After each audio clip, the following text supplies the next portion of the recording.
Jako? To vydá na ostro, či nie? Však jasné, že na ostro. Dobre, tak povedz volačo z ostra. Takže na prvom videu sa vám budeme snažiť približiť, že ako sme začínali. A teda, že sme sa rozhodli s inou cestou, ako možno začína väčšina ľudí s cvičením. V prvom rade ide o to, že nás spájali spoločné názory. Také tie hlavné, čo sa týka cvičenia. Teda znamená to, že sme nechceli sa hneď dostať rýchlo hore. To znamená hneď dávať silné prvky, byť hneď silný. Všetko sme si postupne išli. Takže také veci ako suplementy alebo steroidy, proste nepoznaná vec. Respektíve sme sa tvárili a správali tak, že to vôbec neexistuje pre nás. Vedeli sme, že to tu je, ale nechceli sme to vidieť. Riešili sme iné veci, aby nám pomohlo k cvičení.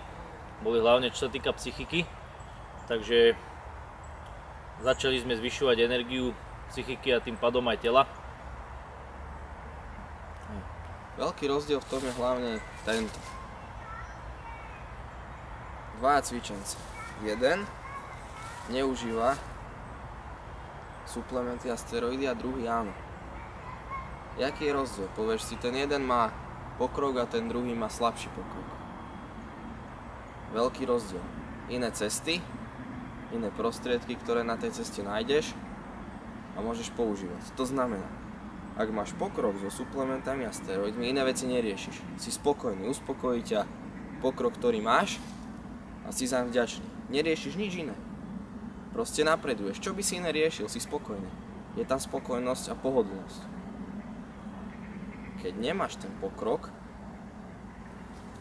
taký, ako ten cvičenie so suplementami a steroidmi, musíš hľadať, čo je špatné. Každý deň niečo sa pokazí.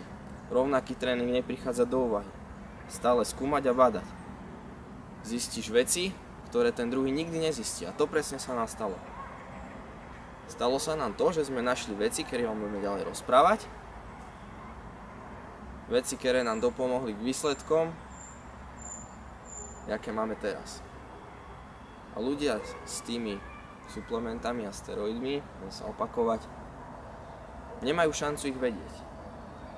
Sami na sebe ich nikdy nezakúsili a nespoznali a môžu sa o nich len dočítať. Ale prežitok je niečo, čo je nenahraditeľné.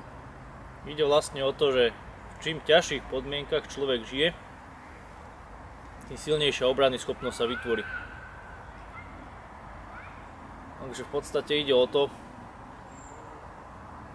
nechcem povedať, že urobiť si život zložitým, ani urobiť si tam navyše nejaké prekážky, ale ani si to môcť nezjednodušovať. A potom človek tak strašne chce urýchliť tú cestu a podstraňovať všetko, čo mu na nej zavadza, až pohodlne, potom ho dokáže rozladiť, alebo doslova zničiť a odradiť od svojho cieľa. Jednoduchá vec. Takže